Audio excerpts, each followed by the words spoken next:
आज एकदम असं बरंच नव्हतं मला. मग म्हणलं आता झटपट असं काय होईल, तर म्हणलं आता सर्दी वगैरे झालेली आहे, अंड्याची भाजी करावा. मस्तपैकी अंडे वगैरे उकडून घेतले होते मी. 5-6 अंडे टाकले होते उकळायला. सर्दी वगैरे झाली की अंडं वगैरे खाल्लं की थोडंसं बरं होतं आणि लवकर सर्दी पण बरी होती. त्याच्यात कांदा भाजत होता त्याच्यावरच मी थोडंसं खोबरं टाकून घेतलं आणि मस्तपैकी त्याला मिक्सरमध्ये थोडासा लसूण टाकला.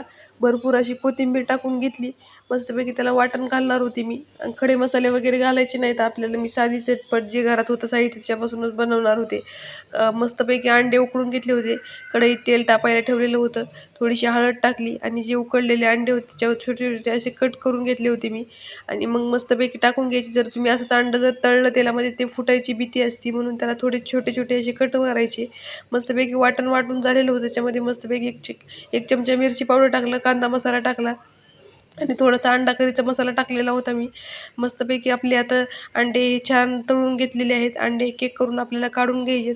असं तुम्ही अंडे तळून घेतले की भाजी पण खायला छान लागते. जसं आपण हॉटेलवर वगैरे खातो तशीच सेम भाजी होते आणि जास्त काही मसाले पण मी ॲड केलेले नाही आहेत.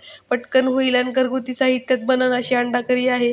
आता जे वाटण आपण काढून ठेवलं होतं, जे मसाले मी ॲड केलेले होते, ते सगळं मस्तपैकी तेलात टाकून घ्यायचं. त्याला छान असं परतून घ्यायचं तेल सुटेपर्यंत.